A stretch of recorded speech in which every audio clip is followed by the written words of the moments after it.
প্রিয় শ্রোতা বন্ধুরা, আবারও চলে এসেছি বিখ্যাত লেখক শীর্ষেন্দু মুখোপাধ্যায়ের ঘর জামাই গল্পের দ্বিতীয় পর্ব নিয়ে। তাহলে চলো দেরি না করে শোনা যাক আমাদের দ্বিতীয় বা অন্তিম পর্বও বলতে পারো। পাগলাটাকে আজ বেধড়ক পিটিয়েছে সানু, একেবারে অমিতাভ বচ্চনের কায়দায়। সে একা নয়, তাদের শীতলা মাতা স্পোর্টিং ক্লাবের ছেলেরাও ছিল, তবে তারা বেশি মারেনি। সানুরই রাগটা বেশি চড়ে গিয়েছিল। ঘর জামাই রাখবে, ঘর জামাই রাখবে বলে চেঁচিয়ে পাড়া মাত করলে কার না রাগ হয়। জামাইবাবু খেতে বসেছে সবে, এমন সময় কোথা থেকে পাগলাটা এসে হল্লা জুড়ে দিল। তার বাবা ঘর জামাই ছিল বলে একটু চাপা কানাকানি হাসাহাসি মশকরা বরাবরই শুনে আসছে সানু।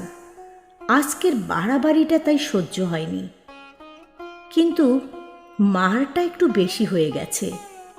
নাক দিয়ে ঝরঝর করে রক্ত পড়ছিল, একটা চোখ কাল শিটে পড়ে বুজে গেছে, কাকালেও জোর লেগেছে, কোকাতে কোকাতে অজ্ঞান মতো হয়ে গিয়েছিল।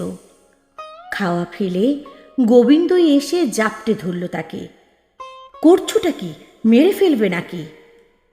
সানু তখনও রাগে ফুঁসছে। কত বড় সাহস দেখলেন, বাবাকে অপমান। গোবিন্দ ঠান্ডা গলায় বলল, নিজেদের ঘাড়ে নিচ্ছ কেন? পাগলারা কত কিছু বলে, কত কিছু করে, তার কি কিছু ঠিক আছে? এহে, এর যে খুব খারাপ অবস্থা। ক্লাবের ছেলেরাই দৌড়ে জল নিয়ে এলো। বহুক্ষণ জলের ঝাপটাতেও কাজ হলো না। গোবিন্দ গম্ভীর মুখ করে বলল, ভিক্ষে করে খায়, কখনো তা জোটেও না। ওর কি এত মার খাওয়ার মতো ক্ষমতা আছে শরীরে? দেখছো না কেমন হাড় বের করা চেহারা, কি দুর্বল। সানু একটু ভয় খেয়ে গিয়েছিল তখন, যদি মরে টরে যায় তাহলে কি হবে। একটু কাপা গলায় বলল, ওরকম না করলে কি মারতুম? গোবিন্দ গিয়ে পকেট থেকে সিগারেট বের করে ধরিয়ে কৃষ্ণকান্তের নাকে অনেকক্ষণ ধোয়া দিল। কাজ হলো না তাতে। বলল, পাগল আর দুর্বল বলেই মারতে পেরেছ, নইলে কি পারতে? পাগলটা বড্ড টানা মারছে শরীরটাতে, খিচুনির মতো। এ গায়ে ডাক্তার নেই? গিরিন না কে একজন ছিল না? ক্লাবের একটা ছেলে বলে, হ্যাঁ আমার কাকা, কাকা তো বেলপুর গেছে।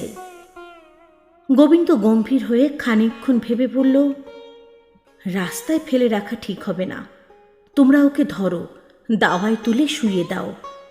এই বোধহয় আজ খায়নি, পেটটা খোদল হয়ে আছে। ক্লাবের ছেলেরা ধরাধরি করে চণ্ডী মণ্ডপে তুলে শোয়ালো কৃষ্ণকান্তকে। কে একটা পাখা নিয়ে এসে মাথায় বাতাস করতে লাগলো। সানুকে ভিতর বাড়িতে নিয়ে গেল তার দিদি। তোকে মা ডাকছে। পাপিয়া অর্থাৎ সানুর মা ছেলের দিকে চেয়ে বলে, খুন করেছিস নাকি পাগলাটাকে? তুমিই তো আমাকে ডেকে বললে পাগলাটা কি সব অসভ্য কথা বলছে, গিয়ে দেখ তো। তা বলে অমন মারবি? বেশি মারিনি, বেকাদাই লেগে গেছে। জামাই তোকে কি বলছিল, বকছিল নাকি? জামাইবাবু মনে হয় রেগে গেছে। এ কথায় তার দিদি আর মায়ের মুখ শুকালো। পাপিয়া চোখের জল মুছে বলে, বিয়ের পর 2 মাসও কাটেনি, এর মধ্যে জামাইকে কে যে কি ওষুধ করল কে জানে। বিষ নজরে দেখে আমাদের।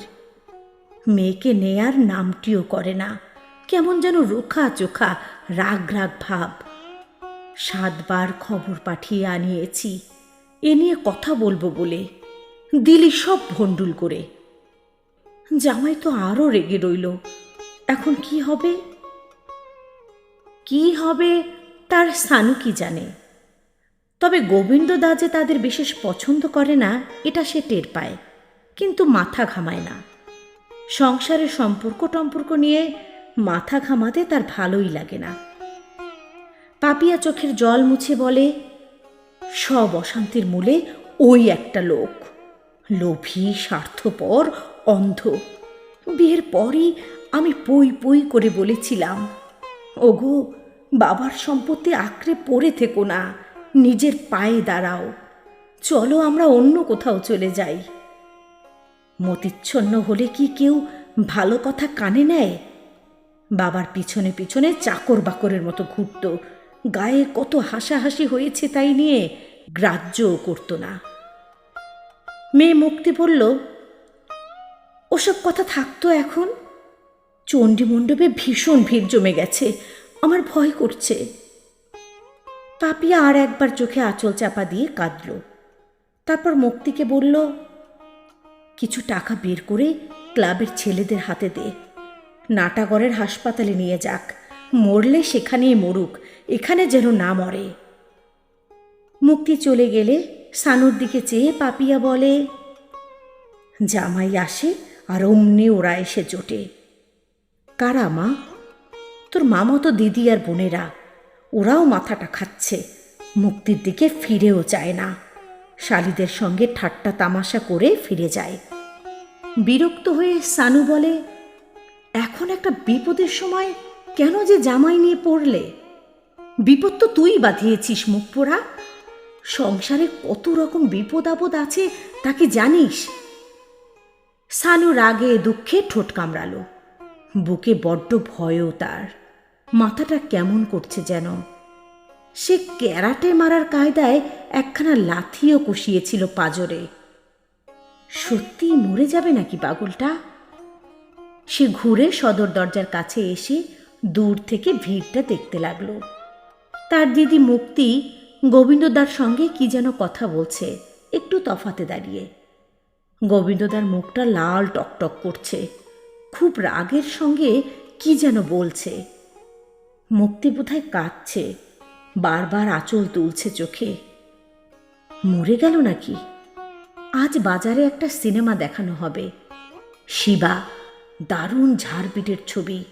ফিল্মটা দেখার লাটে উঠল। এই একটা অদ্ভুত ব্যাপার, পাগলটা যদি মরে যায় তাহলে পুলিশ আসবে, তাকে ধরবে, বিচার হবে, সাজাও হবে। পাগলটার জন্য দরদ উতলে উঠবে মানুষের। অথচ লোকটা যে খেয়ে না খেয়ে ধুঁকতে ধুঁকতে রোজ মরতে মরতে বেঁচেছিল, তখন দরদটা ছিল কোথায়? যে কোনো দিন বাঁকা নদীর পোলের উপর থেকেও তো পড়ে মরতে পারে। রোজ রেলিংয়ের উপর উঠে এ মুড়ো থেকে ও মুড়ো পাইচারি করে। ভিড়ের ভেতর থেকে চেঁচামেচি ক্রমে জোরালো হয়ে উঠছে। কে মেরেছে রে? বাপের জমিদারি পেয়েছে নাকি? যা তো বলাগড় থানায় গিয়ে একটা খবর দিয়ে আয় তো, কোমরে দড়ি বেঁধে নিয়ে যাক। আর একজন খুব তেজের গলায় বলে, ঘর জামাই রাখার কথায় বাবুদের খুব আঁতে লেগেছে বোধ হয়। সাঁতে পাঁচে নেই পাগলটা, পোলের নিচে পড়ে থাকতো। ইস, একেবারে খুনই করে ফেলেছে। ধরে দে না ঘা কতক, ছোড়াটাকে টেনে এনে পালালো কোথায়? সানু কি করবে বুঝতে পারছে না। তার বীরত্ব উড়ে গেছে, মাথাটা কেমন কেমন লাগছে। গোবিন্দকে দেখতে পেল সানু, ভিড় সরিয়ে চণ্ডী মণ্ডপে উঠে গেল। গোলমালটা একটু কম, সবাই খুব মন দিয়ে নিচু হয়ে কি যেন দেখছে। ভগবান, মরে যাচ্ছে নাকি? এবাকার মতো বাঁচিয়ে দাও ভগবান, জীবনে আর কারো গায়ে হাত তুলব না। সানু বিহ্বল হয়ে অবসরে বসে পড়ল বারান্দায়। কতক্ষণ বসে আছে তা খেয়াল ছিল না। হঠাৎ দেখতে পেল তার দিদি মুক্তি এক গ্লাস গরম দুধ আঁচলে ধরে নিয়ে যাচ্ছে দ্রুত পায়ে। চোখ মেলেছে, চোখ মেলেছে, চিৎকার উঠল একটা। ভগবান বলে ডেকে কেঁদে ফেলে সানু। পাঁচ শিখে মানত করে ফেলে শীতলা মায়ের কাছে। একটা শোরগোল উঠল চণ্ডী মণ্ডপে। কেষ্ট পাগলা উঠে বসেছে, দুধ খাওয়ানো হচ্ছে তাকে। একরকম জড়িয়ে ধরে আছে তাকে গোবিন্দ, দুধ খাওয়াচ্ছে। মার মুখ ভিড়টাকে শেষ অবধি সামলে নিল গোবিন্দই। উঠে দাঁড়িয়ে জোরালো গলায় ধমকের সুরে বলল, যে যার বাড়ি যান, এখন ভিড় করে লাভ নেই। কৃষ্ণকান্তর দায়িত্ব আমি নিচ্ছি, এখন হাওয়া বাতাস খেলতে দিন। ভিড়টা পাতলা হতে লাগলো। শেষ অবধি রইল গোবিন্দ, মুক্তি আর ক্লাবের দুটো ছেলে, যারা সানুর বন্ধু। গোবিন্দ হাতছানি দিয়ে ডাকল সানুকে। সানু দুর্বল পায়ে গিয়ে দাঁড়ালো চণ্ডীমণ্ডপের কাছটিতে। তখন একটা শতরঞ্জি পেতে বালিশে শোয়ানো হয়েছে কৃষ্ণকান্তকে। চোখ মিটমিট করছে, ঠোঁটে একটু ভ্যাবলা কান্তি হাসি।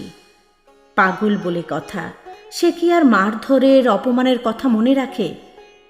গোবিন্দ সানুর দিকে চেয়ে বলে, কেসটা খুব খারাপ করে ফেলেছিলে। সানু শুকনো গলায় বলে, আর হবে না। খুব ভয় পেয়েছ না? সানু চুপ করে থাকে। আর ভয়ের কিছু নেই। কৃষ্ণকান্ত মনে হচ্ছে টিকে যাবে। গায়ে লোক বলা বলি করছিল, ও নাকি আগে এই চণ্ডীমণ্ডপেই থাকত।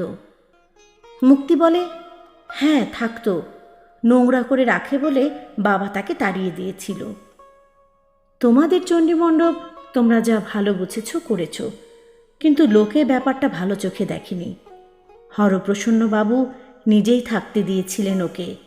একধারে পড়ে থাকতো, কি এমন ক্ষতি হচ্ছিল তাতে? তার দিদি মুক্তির সঙ্গে জামাইবাবু গোবিন্দর যে তেমন বনিবনা হচ্ছে না, এটা সানুও জানে। তার দিদি বোধহয় এ কথার জবাবে একটা বাঁকা কথা বলে বসত। সম্পর্কটা এভাবেই খাট্টা হয়ে যায়। সানু ছল ছল চোখে বলল, না, ক্ষতি কিসের? আমি বাবাকে রাজি করিয়ে ওকে রেখে দেব। দেখো চেষ্টা করে। হরপ্রসন্নবাবুর মায়াদয়ের শরীর ছিল, অনেকের আশ্রয়দাতা ছিলেন। লোকে সে কথা এখনো বলে। সব জায়গা থেকে তাড়া খেয়ে এখন গিয়ে পোলের নিচে থাকে। এতক্ষণ ছেলে দুটো কথা বলেনি, এবার তাদের একজন রবিন বলল, পোলের নিচেও তো দুপাশে খোলা, ঝড় বা জল হলে ভেজে। প্রাণেশ বলল, রেলিংয়ের উপরে উঠে রোজ হাঁটে, কবে যে পড়ে মরবে। গোবিন্দ একটু গভীর চিন্তান্বিত মুখে বলে, হরপ্রসন্নবাবুর বিষয় বুদ্ধিও ছিল, মহত্বও ছিল। তার বিষয় বুদ্ধিটুকু শুধু নিলাম, মহত্বটা নিলাম না, এটা ভালো নয়। খোঁচাটা আসলে কাকে তা টের পেল সানু। কান একটু গরম হলো। মুক্তি বলল, ওভাবে বলছো কেন? দাদু দাদুর মতোই ছিল, তা বলে সবাই তার মতো হবে নাকি? সেই কথাটাই তো বলছি, সবাই কি আর ওরকম হয়? অনেকে শাঁসালো শ্বশুর পেয়ে মা বাপকে আস্তা করে ফেলে দিয়ে আসে। যাকগে, একে একটু দেখো, আমার ফেরার বাসের সময় হয়েছে, আমি এবার উঠব। মুক্তির মুখ রাগে অভিমানে ফেটে পড়ছে। গোবিন্দকে খবর দিয়ে না আনলে আসতে চায় না, এলেও রাতে থাকে না। সানু বোঝে কোথাও একটা গণ্ডগোল পাকিয়ে উঠছে। গোবিন্দদা বাবাকে একদম সহ্য করতে পারে না, আর দিদি বাবাকে ভীষণ ভালোবাসে। তাই কি ওদের ঝগড়া? হেগে মতে ফেলে বলে ছেলেরা আর মাকে ঘরে থাকতে দেয় না। বারান্দায় হোগলার বেড়া তুলে ঘিরে দিয়েছে। সেই বেড়ারও উপর নিচে ফাঁক। শীতের হাড় কাঁপানো হাওয়া, বর্ষা বাদলা, ধুলোবালি, সাপ ব্যাং সবই ঢোকে। দরজা বলে কিছু নেই, খা খা করছে একটা দিক। বেড়াল কুকুর ঢুকে পড়ে অহরহ। শরীরে নানা রোগ ভোগ নিয়ে বুড়ি একখানা নড়বড়ে চৌকির উপর পড়ে থাকে। এ একরকম ঘরের বার করে দেওয়া, একরকম বিদায় দিয়ে দেওয়া। গ্যারাপোতায় দিদির বাড়িতে গেলে একবার করে যায় গোবিন্দ। বুড়ো মানুষদের উপর তার এমনিতেই একটা টান আছে। পুরনো সব দিন যেন ঘিরে থাকে তাদের। কত গল্প শোনা যায়। তাদের কষ্ট গোবিন্দ ঠিক সইতে পারে না। তার উপর এ হচ্ছে সম্পর্কে তার দিদি শাশুড়ি। নাত জামাই এ গায়ে আসে জেনে বুড়ি বড্ড আকুতি মিনতি করে ধরেছিল। গোবিন্দর দিদি হিমিকে। নাচ জামাই এলে যেন একটি বার চোখের দেখা দেখতে পায়। তারপর গোবিন্দ প্রায়ই যায়। মানুষকে মানুষের এত অপমান করার অধিকার নেই, থাকতে পারে না। বুড়িকে তার ছেলেরা যেভাবে লাঞ্ছনা গঞ্জনা দিচ্ছে, এরকমটা কোনো বুড়ো মানুষেরই সঠিক পাওনা নয়। গোবিন্দর ইচ্ছে করে রাগে ফেটে পড়ে খুব অপমান করতে এদের। এসে সে একখানা মোড়া পেতে কাছেই বসে থাকে, রসগোল্লা বা সন্দেশ নিয়ে আসে বুড়ির জন্য। বুড়ির নোংরা বিছানা বা কাপড় জামা, মুতের মেটে হাড়ি কিছুতেই সে ঘেন্না পায় না। বুড়ি তার সাড়া পেলেই উঠে বসে। রোগা জীর্ণ চেহারা, রোগের যন্ত্রণায় চোখ মুখ বসে গেছে। তবু গোবিন্দ এলে ফোকলা মুখে খুব হাসে।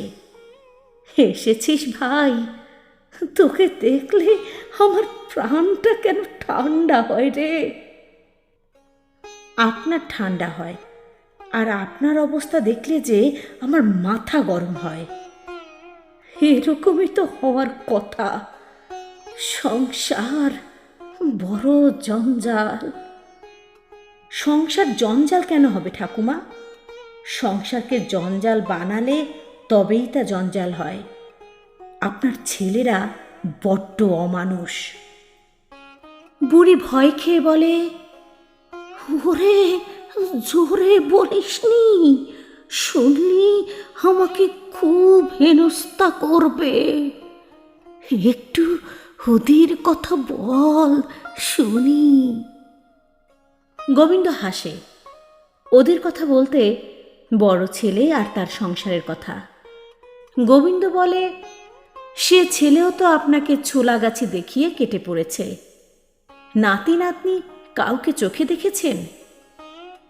বুড়ি থোতা মুখ করে বলে, কোত্থেকে দেখব বল, কে দেখাবে?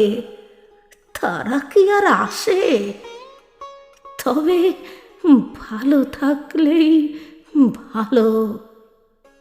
ভালো থাকবে না কেন? দিব্যি ভালো আছে। আপনার ছেলে শ্বশুরের পয়সায় হেসে খেলে আছে। তোর বউটা কেমন হলো? ভালো? যত্ন আত্তি করে? এখনো ভালো করে ঘরে আনিনি। ও মা, তা কেন রে? ইচ্ছে হয় না। মেয়েটা বড্ড মুখরা। একটু তেল মজিয়ে নি। ত্যাগ দিবি না তো? গোবিন্দ হাসে। বিয়ে করার ইচ্ছেই ছিল না আমার। বিয়ে করলেই নানা রকম ভজঘট্ট পাকিয়ে ওঠে। আপনার নাতনিটিও সোজা নয়। বিয়ের রাতেই আমাকে পরামর্শ দিয়েছিল আলাদা বাসা করে থাকতে। সেই যে পিত্তি জ্বলে গেল, আর ঠান্ডা হলো না। তোর কিন্তু বড্ড রাগ ভাই। আমার নাতনিটাকে এনে একবার দেখাবি আমায়। আরও নাতনি দেখার শখ? এ বাড়িতেই গোটা দুয়েক নাতি নাতনি আছে আপনার। তাকে দেখিনি তো কখনো। বড্ড দেখতে ইচ্ছে হয়। কবে মরে যাব, একবার মুখখানা দেখে রাখি। কেমন চেহারা রে, বাপের মতো মুখ পেয়েছে। হ্যাঁ, তাহলে দেখতে ভালোই হবে। তোর পছন্দ তো? চেহারা খারাপ নয়। আপনি তো তাদের কথা শুনতে চান, কিন্তু তারা কখনো আপনার কথা ভুলেও মুখে আনে না। কেন ঠাকুমা, এটাও কি সংসারের নিয়ম? বুড়ি একটা দীর্ঘ শ্বাস ফেলে বলে, শুনেছি বিষ্টু নাকি এ বাড়িতে খুব কষ্টে ছিল। কষ্টে ছিল বলে তার রাগ আছে। বিয়ে করে বিদেয় হওয়ার জন্য বড্ড অস্থির হয়েছিল। তা সে তার ছেলে বলে নিয়ে সুখে স্বাচ্ছন্দ্যে থাকলেই হলো। এই বুড়ো বয়সে একটা কথাই কেবল মনে হয়, যে কটা দিন আছি যেন শোক তাপ পেতে না হয় আর। ওইটাই ভয়ের ব্যাপার, বুঝলি? ছেলে পুলে নাতি নাতনি যখন অনেকগুলো হয়ে যায় তখনই ভয় হয়, কোনটা পড়লো কোনটা মরলো, বড় জ্বালা। বুঝেছি ঠাকুমা। আর একটা হয়, সবাইকে খুব দেখতে ইচ্ছে করে। বিষ্টুর তো 2 ছেলেও আছে, তারা কেমন? আর 5টা ছেলের মতোই। এই পোড়া চোখে তো আর দেখতে পাবো না তাদের।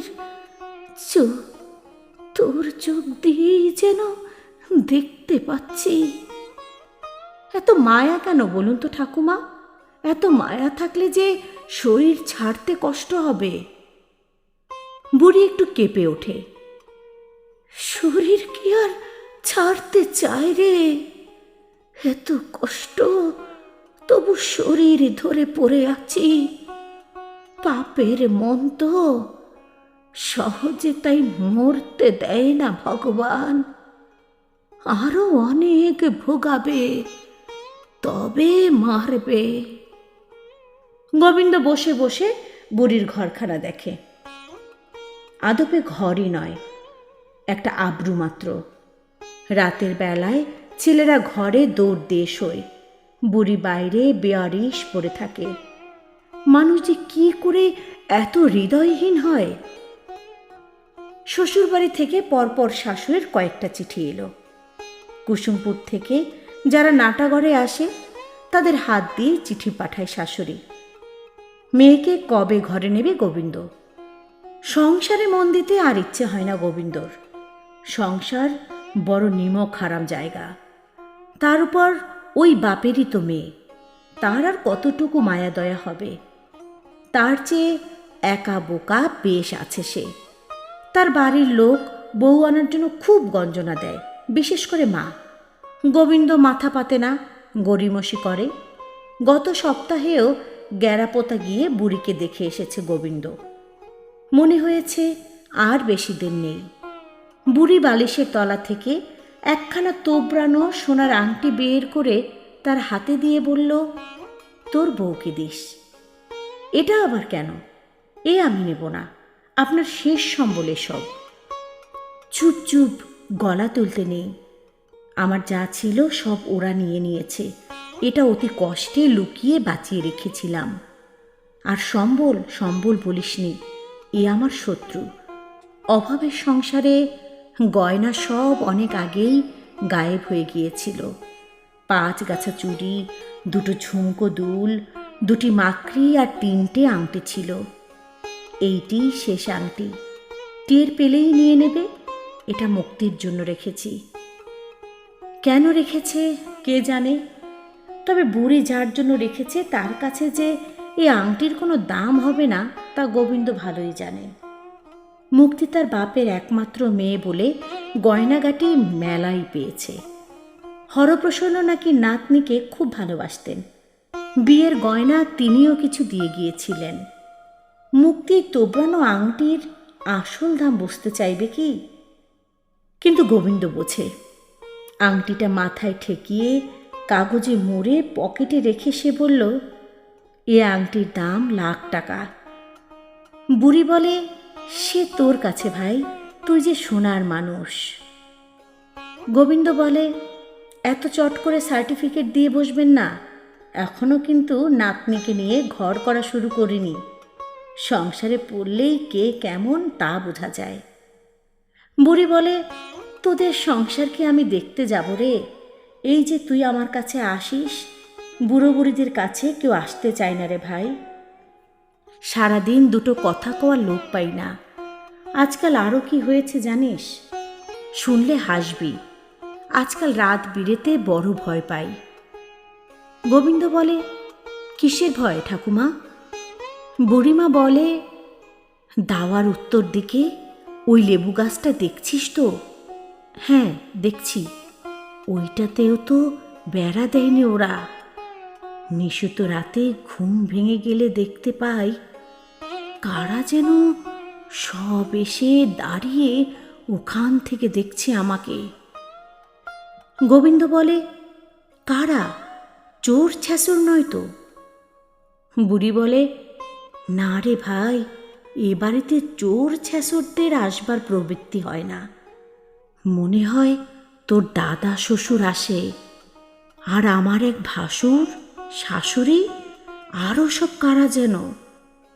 তারা কেউ জ্যান্ত মানুষ নয়। গোবিন্দ বলে, তাহলে ভূত? বলে খুব হাসে গোবিন্দ। বুড়ি হাসিটাকে গ্রাহ্য না করে বলে, তখন বড্ড ভয় লাগে। কত ডাকি ছেলেদের, বউদের, কেউ সাড়া দেয় না। হাতে পায়ে ধরে বলেছি, ওরে এদিকটাকেও একটা বেড়া দিয়ে একটা ঝাঁপের দরজা করে দে, তাও কেউ গ্রাহ্য করে না। ঠাকুমা, আমি যদি ভালো করে বেড়া দিয়ে ঘরখানা বেঁধে দিই তাহলে কি হয়? বুড়ি বলে, কি জানি ভাই, তাতে বোধহয় আমার ছেলেদের আতে লাগবে। তোকে কিছু বলবে না, কিন্তু আমাকে দিন রাত ঝাপা ঝাপা করবে। কাজ কি তোর এসব করতে যাওয়ার? মাঝে মাঝে যে এসে দেখে যাস, সেই আমার ঢের।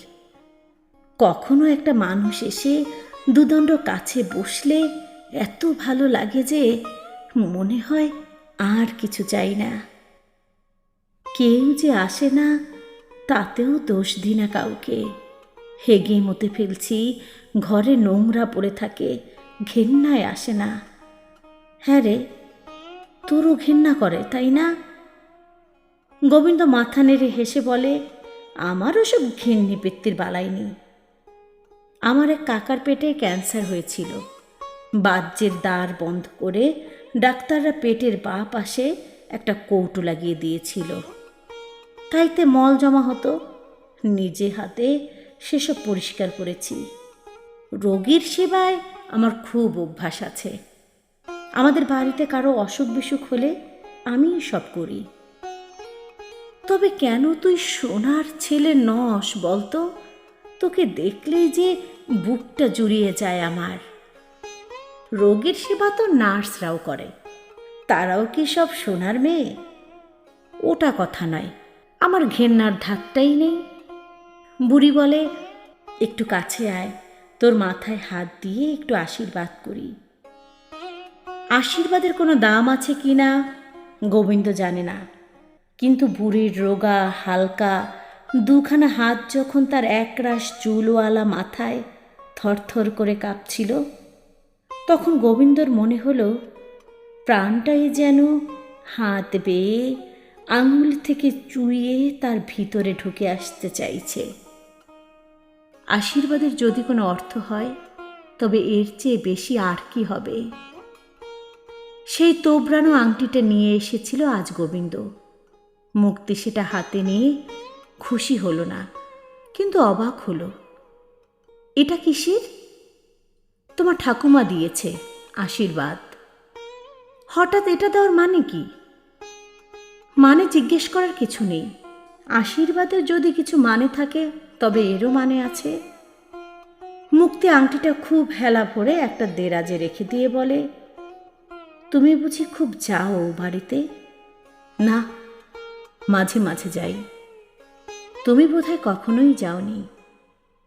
সেটা তো আর আমার দোষ নয়, ও বাড়ির সঙ্গে বাবারই সম্পর্ক নেই। গোবিন্দ দাঁতে দাঁত চেপে বলে, সম্পর্ক যে কেন থাকে না সেটাই তো আমার মাথায় আসে না। মুক্তি প্রসঙ্গটা এড়িয়ে অন্য কথায় চলে যায়। রাগ গোবিন্দর খুব সাধে হয় না। বুড়িটা লাঞ্ছনা আর অপমান যে একেবারেই অকারণ। কতগুলি নির্মম বেয়াক্কেলে মানুষের চূড়ান্ত স্বার্থপরতাই যে তার কারণ, এটা ভেবে তার মাথা আগুন হয়ে যায়। তার শ্বশুর বিষ্ণুপদ বোধহয় গোবিন্দর নীরব রাগ আর ঘেন্না টের পায়। তাই গোবিন্দ এলেই একটু তফাৎ হয়, লুকানোর চেষ্টা করে। এমনকি একসঙ্গে খেতে অবধি বসে না। তার দুই শালী অর্থাৎ মুক্তির ছোট মামার মেয়েরা বিকেলে আলু কাবলি করবে, খাওয়ার নেমন্তন্ন করেছিল, নইলে আগেই চলে যেতে পারত গোবিন্দ। শালা সানু পাগলটাকে মেরে বাসায় যাওয়া হয়নি। গোলমালে আলু কাবলি ও মুলতুবি রেখে গোবিন্দ রওনা হওয়ার জন্য চুল আঁচড়াতে যখন ঘরে এলো, তখন শাশুড়ি খুব কাচুমাচু মুখে ঘরের দরজায় এসে বললেন, উনি কিন্তু এখনো ফিরলেন না। কে, কার কথা বলছেন? তোমার শ্বশুর। কখনো তো এত দেরি করেন না। আজ যে কী সব হচ্ছে। গায়েই কোথাও গেছেন টেছেন হয়তো। চারিদিকে লোক পাঠিয়েছি, যেখানে যেখানে যান তার কোথাও নেই। গোবিন্দ ঘড়ি দেখে নিল। বাস ধরার জন্য আর মাত্র আধ ঘন্টা সময় আছে। পা চালিয়ে হাঁটলে 10 মিনিটে পৌঁছে যাওয়া যায়। কাজেই খুব দেরি হয়ে যায়নি। তুমি যাচ্ছ বাবা? হ্যাঁ, শেষ বাস 5টায়। আজকাল তো কিছুতেই তোমাকে একটা দিনও আটকে রাখতে পারি না। মুক্তির কি করবে তা কি ভেবেছ? বিয়ের পর তো অনেক দিন হয়ে গেল। বলেছি তো আরও কিছুদিন আপনাদের কাছে থাক, তারপর ভেবে দেখব। ব্যাপারটা তো ভালো দেখাচ্ছে না। 5 জনে 5 কথা বলছে। আপনার মেয়ের মন এখনো তৈরি হয়নি। আমাদের বড় পরিবার, মানিয়ে গুছিয়ে চলা খুব সহজ নয়। মন তৈরি হোক। পাপিয়া খুব সংকোচের সঙ্গে বলে, আসলে বড় আদুরে মানুষ তো, অত কাজকর্মের মধ্যে গিয়ে পড়লে খেই হারিয়ে ফেলবে। গোবিন্দ চিরুনিটা পকেটে গুজে রেখে বলল, তা বলে তো আমিও আর ঘর জামাই থাকতে পারি না। শাশুড়ি বিবর্ণ মুখে বলে, সে কথা কি বলেছি বাবা? আপনার মেয়ে আমাকে আলাদা সংসার করার প্রস্তাব দিয়েছিল। সেটা কোনোদিনই সম্ভব না। আমরা মা বাপকে আস্থা করে ফেলতে শিখিনি। গোবিন্দর হঠাৎ খেয়াল হলো তার গলা সপ্তমে চড়ে গিয়েছে এবং ভিতরে ভিতরে রাগের একটা ঝড় পাকিয়ে উঠছে। সে লজ্জা পেয়ে হঠাৎ চুপ করল, গুম হয়ে গেল। তারপর গলা কয়েক পর্দা নামিয়ে এনে বলল, আপনি আর আমাকে চিঠি লিখে আনানোর চেষ্টা করবেন না। পাপিয়া কাঠের মতো দাঁড়িয়ে থাকল। তারপর বলল, আলাদা থাকা কি ঘর জামাই থাকা বাবা? তার চেয়ে খুব বেশি ভালোও নয়। আমার আর সময় নেই, আমি যাচ্ছি। আমার মনটা ভালো নেই বাবা। কি বলতে হয়তো কি বলেছি। তোমার শ্বশুরকে কিন্তু ঘর জামাই থাকতে আমিই বারণ করতাম। লোভে পড়ে হলো। তার প্রায়শ্চিত্ত এখনো হচ্ছে। কান্না একদম সইতে পারে না গোবিন্দ। কেউ কাঁদলেই তা সে কপট কান্না হলেও সে কেমন দ্রব হয়ে পড়ে। পাপিয়া দরজায় কপাট 2 হাতে আঁকড়ে ধরে তাতে মুখ গুজে কাঁদছিল। দ্রব হলেও গোবিন্দ কখনো গলেও যায় না। সে গম্ভীর নিচু গলায় বলে, আপনি কাঁদছেন কেন? কান্নাকাটি দিয়ে তো এ জট খোলা যাবে না। পাপিয়া তার হেঁচকি মেশানো কান্নার মধ্যেই বলে, তোমরা কি ভাবো ওই লোকটা খুব সুখে আছে? একমাত্র বাবা ছাড়া প্রত্যেকে ওকে দিন রাত অপমান অবহেলা করত। আমাদের কাছেও সম্মান পায় না। নিতান্ত বেহায়া আর লোভী বলে বিষয় আঁকড়ে পড়ে থাকে। ওর কথা টেনে আনছেন কেন? আমি তো আপনার মেয়ের কথা বলছিলাম। তুমি তো ওকে 2 চোখে দেখতে পারো না। ও সেটা টের পায় বলেই তোমার সামনে আসে না। বোধহয় তুমি আছো বলেই চৌপর দিন কোথাও গিয়ে না খেয়ে বসে আছে। তাহলে তো আমার না আসাই ভালো। আমার কপাল, যা বলি তার উল্টো অর্থ। আমি বলতে চেয়েছিলাম, শ্বশুরকে অপছন্দ করো বলেই মুক্তিকেও তুমি সহ্য করতে পারো না। আমি ওভাবে বলিনি। আপনারা যা খুশি ব্যাখ্যা করতে পারেন। তবে আমার মনে হয় চোখের জলটা আমার উপর না খাটিয়ে আপনার মেয়ের উপর খাটালে অনেক বেশি কাজ করত। চোখের জলের কথা বলছো বাবা? আমার চোখের জল ধরে রাখলে এতদিনের সমুদ্র হয়ে যেত। বাকি জীবনটা কাঁদতে কাঁদতেই যাবে। আমি বলি কি, তুমি মুক্তিকে জোর করে নিয়ে যাও। জোর করে মানে চুলের মুঠি ধরে নাকি? দরকার হলে তাই করবে। নিয়ে গিয়ে বাসন মাজাও, কাপড় কাচাও, ঘর মোছাও, লাথি মারো, খুন করো, তবু নিয়ে যাও। তার মানে আমরা সব করি নাকি? লাথি মারি, খুনও করি? পাপিয়া অসহায়ের মতো বিহবল চোখে কিছুক্ষণ তাকিয়ে একরকম ছুটে পালিয়ে গেল। একথা ঠিকই যে গোবিন্দর একটা খ্যাপাটে রাগ আছে। সেই চরম রাগটা উঠলে তার ভিতরটা খুব আগুন, আর মাথায় মুহুর্মুহু বিস্ফোরণ হতে থাকে। কিন্তু এই রাগটা আর কারও তত নয় যতটা ক্ষতি করে তার নিজের। সে তখন কোনো কাজ করতে পারে না, ঘুমোতে পারে না, খেতে পারে না, শুধু ভিতরকার নিরুদ্ধ রাগে কাঁপতে থাকে। সত্যি হাত পা থরথর করে কাঁপছিল তার। একরকম টলতে টলতে মাতালের মতো সে বেরিয়ে এলো বাইরে। তারপর চণ্ডী মণ্ডপ ডাইনে রেখে সোজা বাস রাস্তার দিকে হাঁটা দিল। বাবু, পাগলটা না? সে তাকাতেই হাতছানি দিয়ে ডাকল। এখন পাগলাটার কাছে কেউ নেই। ফাঁকা চণ্ডী মণ্ডপে একা বসে আছে। যাবে না করেও গোবিন্দ গেল তার কাছে। কি বলছো? কৃষ্ণকান্ত একগাল হেসে জিজ্ঞেস করে, বন্দোবস্তটা কীরকম হলো? এই চণ্ডী মণ্ডপটা কি আমাকে দিয়ে দিলেন ঘর জামাই? গোবিন্দ দাঁতে দাঁত চেপে বলে, সে পাত্র পাওনি। তাহলে কি হবে এখন? যতদিন পারো থাকবে, দুধ টুধ খাওয়াতে পারে কয়েকদিন, গায়ের থেকে চাপ দিলে থেকেও যেতে পারো। কৃষ্ণকান্ত একটু বিরস মুখে বলে, পাকা কাজ হলো না? বড্ড দোটানায় পড়ে গেলুম যে। আপনি তো ঘোরের লোক, একটা বুদ্ধি করতে পারেন না? আমার তত বুদ্ধি নেই। কৃষ্ণকান্তকে ভাবিত দেখালো, বলল, সুবিধের জায়গা নয়, মজা নয়, বড্ড ভ্যাত ভ্যাত করছে। তাই নাকি? তবে ইচ্ছেটা কি? এখানে পোষাবে না, আমার বাঁকা নদীর পলি ভালো। ঘর জামাই যদি চণ্ডী মণ্ডপটা লিখে দিত তাহলে বেশ হতো। এটা বেচে দিয়ে জিলিপি খেতুম। গোবিন্দ একটু ম্লান হেসে বলে, চলি হে, আমার আর সময় নেই। একটু দাঁড়ান বাবু, মাজায় বড় ব্যথা, একটু ধরে তুলবেন? উঠে কোথায় যাবে? একটু কষ্ট করে আমাকে পোলের কাছে পৌঁছে দিন।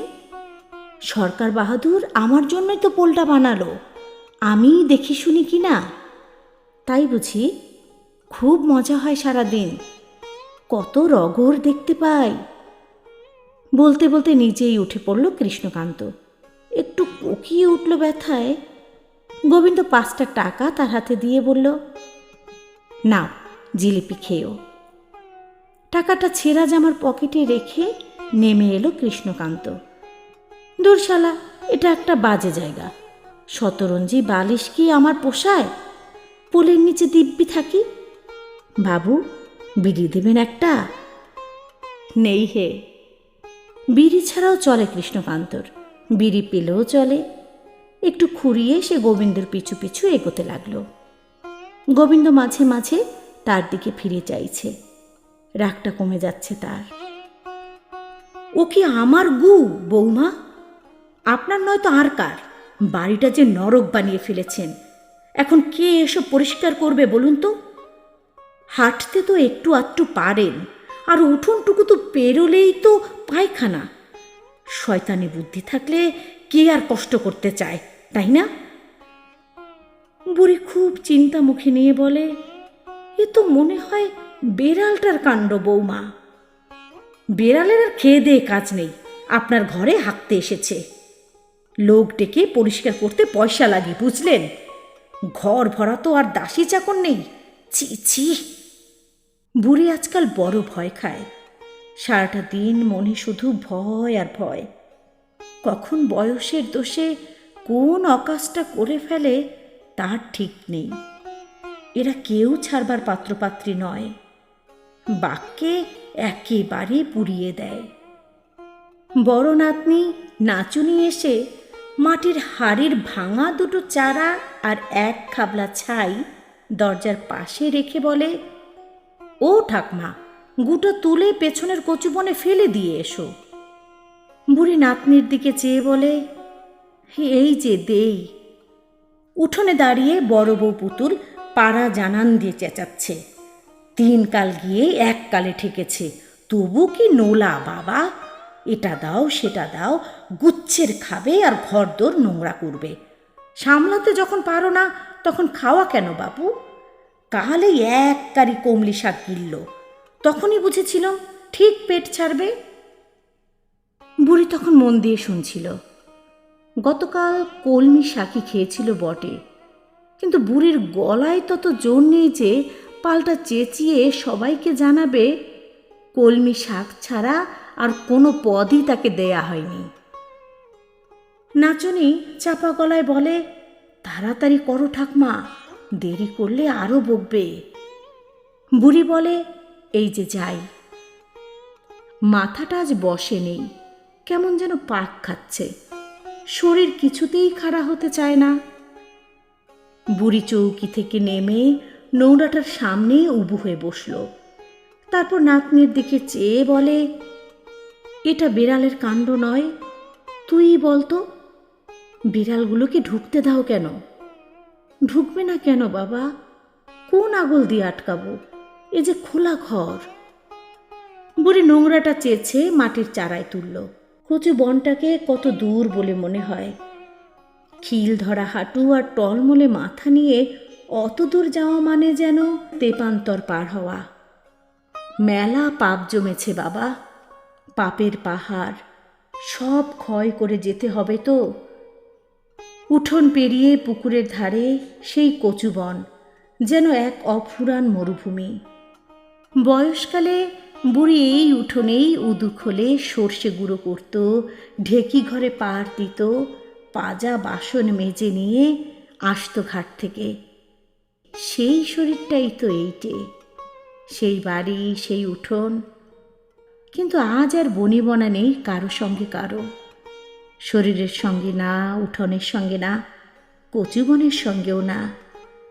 ঢেকি ঘর উঠে গেছে, উদুখোল বিদেয় হয়েছে, ঘর বাড়িতে ধরেছে ক্ষয়। 2 বউয়ের 3 সংসার, তারা পালা করে বুড়িকে পোষে। না পুষলে পাড়ায় নিন্দে হবে বলেই বোধ হয় পোষে। নইলে গু মুত, মরা ইঁদুর, আবর্জনার মতো তাকেও ফেলে দিত আস্তা করে। বড় বউ মাঝে মাঝে মুখের সামনে হাত নেড়ে নেড়ে বলে, এখন তো রস মজে বষ্টমী হয়েছেন, যখন বিয়ে হয়ে নতুন বউ এসেছিল তখন কম ঝাল ঝেড়েছেন, উঠতে খোটা বসতে খোটা। আর কি মুখ বাবা, কি অন্তর টিপ্পনি, চোখের জলে বিছানা ভিজুতুম আমরা। সংসারে একতরফা কিছু হয় না বুঝলেন, এখন দান উল্টে গেছে। উঠোন পেরোতে পারল কি করে তা জাম গাছটার তলায় দাঁড়িয়ে ভেবে পাচ্ছিল না বুড়ি। বুকটা এমন ধরাস ধরাস কাঁপছে যে এখনই না আবার মূর্ছা হয়। চোখে এই দিনের আলোতেও কেমন আধার ঘনিয়ে এলো। কুজো হয়ে হাঁটার বড় কষ্ট, মাজার ব্যথায় কতকাল সোজা করতে পারেনি শরীরটাকে। এমন হাঁপ ধরে গেছে যে জামতলার গাছটার মধ্যেই বুড়ি ধপ করে বসে পড়ে। গাছের গায়ে হেলান দিয়ে চোখটা বোজে, হাতে মাটির চারায় নিঘিন্নে মল। তবে বুড়ি আর ঘেন্না পায় না, দিন রাত এসব নিয়ে মাখামাখি। ঘেন্না করবে কাকে? আজকাল বেশিক্ষণ চোখ বুজে থাকলে একটা ভয় হয়, মরে গেলুম নাকি।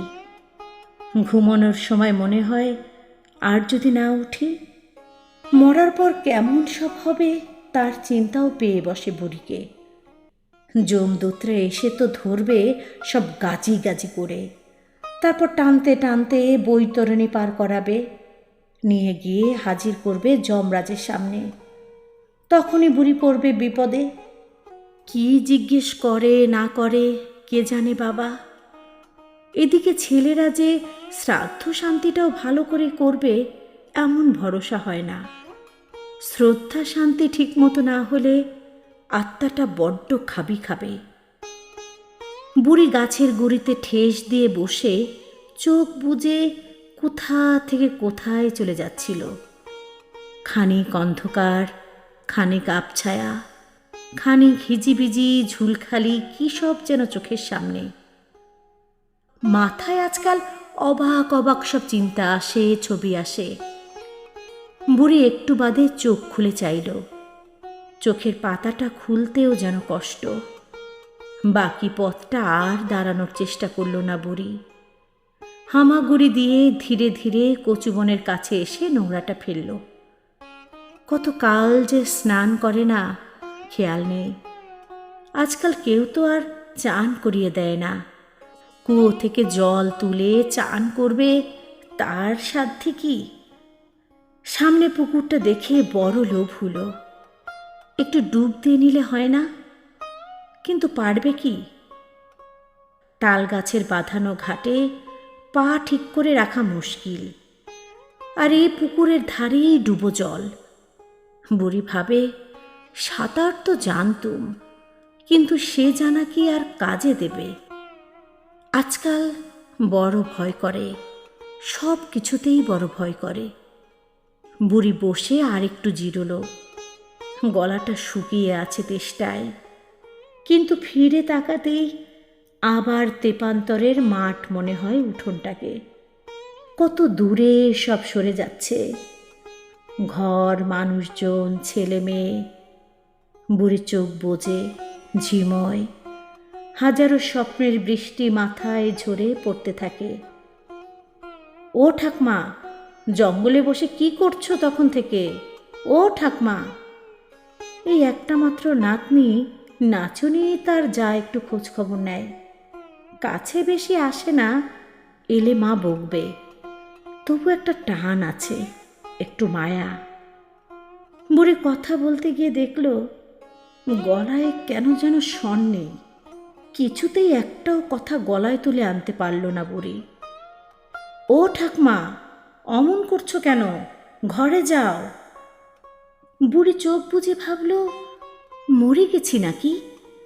ছেলেরা ঠিক মতো শ্রাদ্ধটা করবে তো? শ্রাদ্ধ করে বড় ছেলে। তা বুড়ির বড় ছেলে হলো বিষ্টু। তাকে কি খবরটা ঠিক মতো দেবে এরা?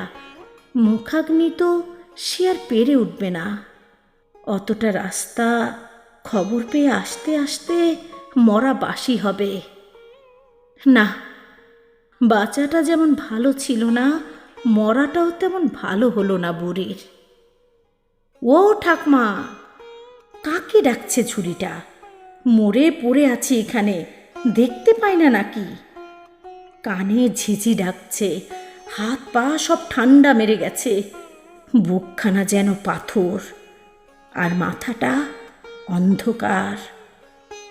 ও ঠাকমা, ঠাকমা গো, ওঠো না! বলে গায়ে ধাক্কা দেয় নাচনি। বুড়ি দেখল না, এখনো মরেনি সে। ধাক্কা খেয়ে গড়িয়ে পড়ে যাচ্ছিল।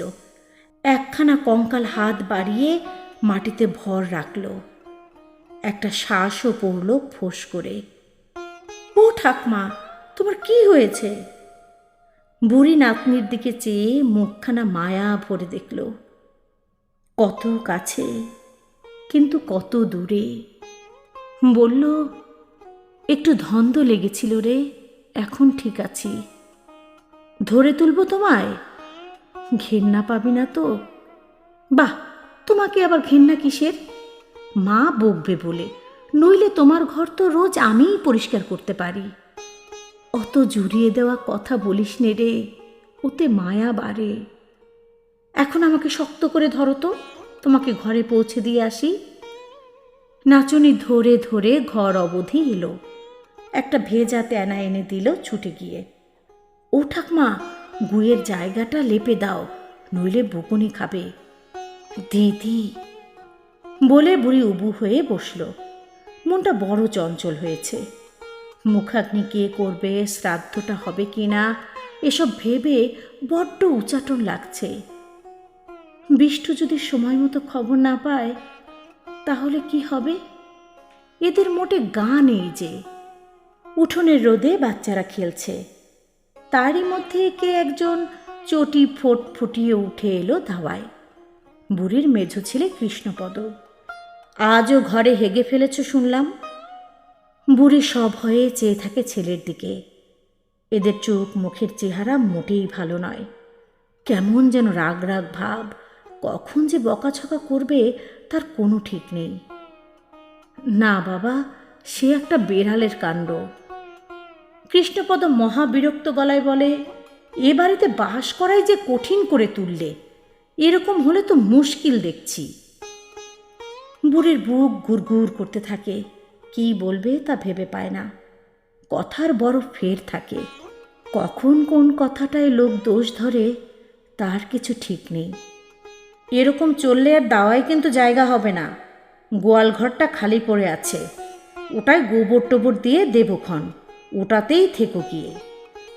বুড়ি তেমনি করে চেয়ে থাকে। গোয়াল আর এর চেয়ে কি খারাপ হবে? বুড়ি মাথা হেলিয়ে সম্মতি জানালো। কৃষ্ণপদ ঘরে গেল। বুড়ি বিছানায় উঠে একখানা কাঁথা টেনে গায়ে দিয়ে বসল। কখন শীত করে, কখন হাঁসফাঁস করে ভেতরটা, তার কিছু ঠিক নেই। আজ কি দিয়ে ভাত দেবে এরা? মুখে বড্ড অরুচি, কিন্তু পেটে খিদে থাকে। একটু লেবু হলে দুটি খাওয়া যেত। বিড়ালটা ঘরে এসে একখানা লাফ দিয়ে বিছানায় উঠল। রোজই ওঠে, তাড়ালেও যায় না। তা ওঠে উঠুক, কাছাকাছি আর একটা ধুকধুক করছে জানলে কেমন যেন একটু ভরসা হয়। বিড়ালটার দিকে চেয়ে বুড়ি বলে, আজ বড় জ্বালিয়েছিস মুখ পুরি। বিড়ালটা চোখ মিটমিট করে ফের কাঁথাখানের মধ্যে আরামে পুটুলি পাকিয়ে চোখ বুঝল। বড্ড মায়া। নাচ জামাই 5টা টাকা প্রতিবারই হাতে গুজে দিয়ে যায়। বুড়ি সেই টাকাটা পরে আর খুঁজে পায় না কিছুতেই। বালিশের তলায় না, তোশকের তলায় না, চাদরের তলায় না, আঁচলে বাঁধাও না। কাউকে জিজ্ঞেস করা মহাপাপ। জিজ্ঞেস করলেই বলবে চুরি করেছি নাকি। পরশু না কবে যেন এসেছিল নাচ জামাই, টাকাটা সেই থেকে খুঁজছে বুড়ি। পাচ্ছে না, পাবেও না। পাবে না সে জানা কথা, টাকা দিয়ে কিছু করেও উঠতে পারবে না সে। তবে ঘাট খরচার অভাবে গরিব গুড়বোরা যেমন মরা না পুড়িয়ে মুখাগ্নি করে জলে ফেলে দেয়, তার বেলাতেও যেন ছেলেরা অমনি ধারা না করে, তার জন্যই কেষ্ট আর হরির হাতে টাকাগুলো দেওয়ার ইচ্ছে ছিল বুড়ির। হলো না। ঘাট খরচাটা পেলে আর মরা নিয়ে হেলাফেলা করতো না। দুপুরবেলা বুড়ি ঘুমোচ্ছিল। নাচুনি এসে চাপা গলায় ডাকল, ঠাম্মা। কে রে? তোমাকে গোয়াল ঘরে পার করবে বলে গোয়াল ঘর পরিষ্কার হচ্ছে যে, রাখাল ছেলেটা ঝাটপাট দিচ্ছে। বুড়ি নাতনির দিকে চায়। তোর কি তাতে কষ্ট হবে রে ভাই? গোয়ালে তুমি একা থাকতে পারবে? ভয় করবে না? যেখানে ফেলে রাখবে সেখানেই পড়ে থাকবো, আর কদিনই বা। কিন্তু তোর কি মনে কষ্ট হবে তাতে? বল না। কষ্ট হবে না? গোয়াল ঘর সেই কত দূরে, রান্নাঘরের পিছনে। ওখানে আম গাছটায় ভূত থাকে যে।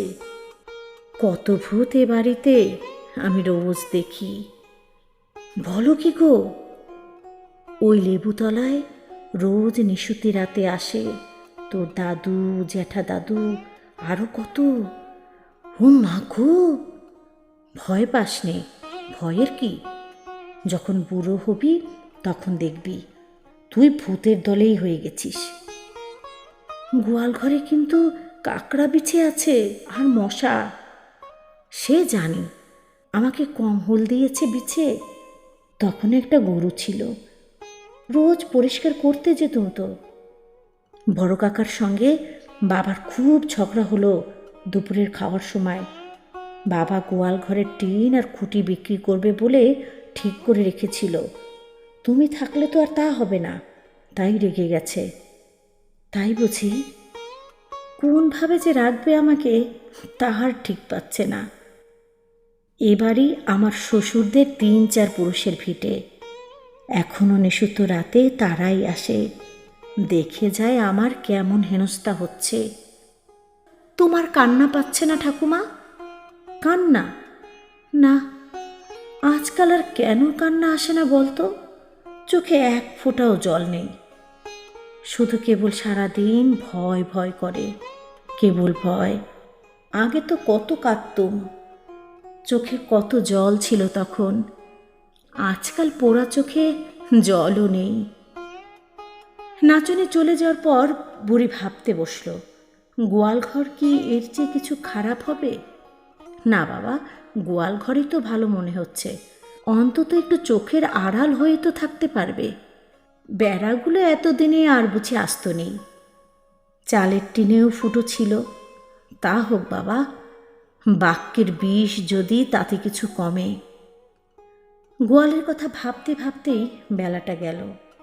নিশিত রাতে রোজই ঘুম ভাঙে। আজও বুড়ি উঠে বসল। মেটে হাঁড়িতে পেচ্ছাপ করতে বসে খোলা জায়গাটা দিয়ে চোখ গেল লেবুতলাটার দিকে। বুকটা কেঁপে উঠল হঠাৎ। ভুল দেখছি নাকি? লেবুতলা থেকে একটা ছায়া মূর্তি যে উঠে এলো বারান্দায়, এদিকেই আসছে। বুড়ি বুঝল ডাক এসে গেছে, ওই নিতে এসে গেছে তাকে। বুড়ি কাপা গলায় বলে উঠল, খাবি বাবা যমদূত, খাবি আমায়? দাঁড়া বাবা, এরা সব কি করতে কি করবে তার ঠিক নেই। ও হরি, ও কেষ্ট, তোরা একটু বিষ্টুকে খবর পাঠাবি তো। মুখাগ্নি না হলে যে আত্মা বড় কষ্ট পায়। শ্রাদ্ধ তো সে ছাড়া কেউ করতে পারবে না। বলি ও হরি। মা, এ ডাক গত 100 বছরে যেন শুনতে পাইনি বুড়ি। খানিক হা করে থেকে বলে, ভুল হয়নি তো বাবা, মা বলে ডাকছ? মা, আমি বিষ্টু। আবার বোধহয় স্বপ্ন দেখছে। আজকাল হিজিবিজি কত কি দেখে। কে বললি? সত্যিই বিষ্টু তো? হ্যাঁ মা। তোকে ওরা খবর পাঠিয়েছে নাকি? আমি তবে কখন মরলুম বলতো? অনেকক্ষণ মরেছি নাকি? মরা বাসি হয়নি তো? বিষ্ণুপদ একটু চুপ করে থেকে বলে, তুমি মরনি মা। বুড়ো বয়সে ওরকম ভীমরতি হয়। একটা টর্চের ফোকাস মেরে চারিদিকটা দেখে বিষ্ণুপদ বলল, তাহলে এইখানেই থাকতে হচ্ছে আজকাল? বুড়ি একটু ধাতস্থ হলো এইবার। কাপা গলায় বলে, ও বিষ্টু, হঠাৎ এই মাঝরাত্রে এলি কেন বাবা? খারাপ খবর নেই তো? না মা, বাসেই তো উঠলুম বিকেলের পর। নাটাগড়ে বাস বদলাতে হলো, তার উপর আবার সেই বাসের চাকা খারাপ হলো মাঝ রাস্তায়। এই এসে নামলুম। ও বিষ্টু, কোথায় বসাবো তোকে বাবা? এই হাগামোতা বিছানা, এখানে তো বসতে পারবি না বাবা। ওদের সব ডেকে তুলি। না মা, তোমাকে তো ঘরের বার করেছে দেখছি। আমার সঙ্গে কি আর ভালো ব্যবহার করবে? ওদের কাছে তো আসা নয়, তোমার কাছেই আসা। বিছানাতেই বেশ বসতে পারবো। প্রবৃত্তি হলে তাই বস বাবা। বুড়ো বয়সে আর কিছু ধরে রাখতে পারি না। বাজে পেচ্ছাপ হয়ে যায় আপনা থেকেই। কত কথা শুনতে হয় সেজন্য। তাই এবার ভালো ব্যবস্থা হয়েছে, গোয়াল ঘরে গিয়ে শান্তিতে থাকব। এরপর গোয়াল ঘরও আছে মা। তোমার ভোগান্তি দেখছি শেষ নেই। টর্চখানা তোর মুখের দিকে একটু তুলে ধরতো, দেখি মুখখানা। কতকাল দেখিনি, ভালো করে মনেও পড়ে না। এই মুখ কি দেখতে আছে মা? কত পাপ করেছি। খুব বুড়ো হয়ে গেছিস নাকি বাবা? কি সুন্দর রাজপুত্রের মতো চেহারা ছিল তোর। ও কথা আর বলো না মা, শুনলে গা যেন রি রি করে। শুনলুম গোবিন্দ তোমার কাছে খুব আসে টাসে। খুব আসে, সোনার চাঁদ ছেলে, বুক ভরা মায়া দয়া। বিষ্ণুপদ একটা দীর্ঘশ্বাস ছাড়ল। হ্যাঁ মা, খুব ভালো। বুড়ির একখানা কঙ্কালসার হাত বিষ্ণুপদর পিঠে মাকড়সার মতো ঘুরে বেড়াচ্ছে। বিষ্ণুপদ দু হাতে মুখখানা ঢাকে। ও বিষ্ণু, কথা কইছিস না যে? আমার যে কথা শুনতে বড় ভালো লাগে। নিঃসারে পড়ে থেকে কতবার মনে হয় মরে গেছি বুঝি। তোমার কাজটিতে যদি বাকি জীবনটা থাকি মা, তাহলে কেমন হয়? বিশ্বাস হওয়ার মতো কথাই নয়। বুড়ি থর থর করে কেঁপে উঠে বলে, মানিক আমার, সোনা আমার, ভোলাচ্ছিস বুঝি? নইলে ঠিক আমি স্বপ্নই দেখছি। বিষ্ণুপদ ফিস ফিস করে বলে, বড় ইচ্ছে করে মা। যখন ছোট্টটি ছিলি, যখন শুধু মায়ের ধন ছিলি, তখন মায়ের বুকেই জায়গা হয়ে যেত। এখন তো কত কি হয়েছিস বাবা। বউয়ের জন, ছেলে পুলের বাবা, জামাইয়ের শ্বশুর, কেমন ধারা সব হয়ে যায় বলতো। বিষ্ণুপদ টর্চ জেলে জেলে ঘরখানা দেখে। কুসুমপুরে তার পাকা ঘর বাড়ি, ক্ষেত খামার, টাকা পয়সা। টর্চের আলোয় সে তার সব ঐশ্বর্যের অর্থহীনতা দেখতে পায় যেন। একটা কুকুর দরজায় এসে দাঁড়িয়ে থেকে ফিরে যায়। এদিকটার বেড়া নেই, দরজার ছাপ নেই। বিষ্ণুপদ টর্চটা নিভিয়ে আর একটা দীর্ঘশ্বাস ফেলে। মা, তুমি শুয়ে পড়ো, আমি কাজটিতে বসে থাকি। ঘুম কি আসে বাবা? কতবার ঘুম ভেঙে উঠে দেখি ওই লেবু ঝোপের দিকটায় নিশীথ রাতে তোর বাবা আসে, জ্যাঠা আসে, আরো কারা সব আসে যেন। ও বিষ্টু, একটু মা বলে ডাকতো। মা, মাগো, এবার শুয়ে একটু ঘুমাও। তুই কি করবি? কিছু খাসনি তো? খিদে পায়নি? না মা, বাস থেকে নেমে হোটেলে খেয়ে নিয়েছি নাটাগড়ে। তুমি এবার ঘুমাও, পালাবি না? আজ বড় ঘুম জড়িয়ে আসে কেন চোখে। বুড়ি ভালো করে বালিশে মাথা না রাখতেই রাজ্যের ঘুম নেমে আসে চোখে। দেহটা একটুখানি হয়ে বুড়ি আজ ঘুমায়।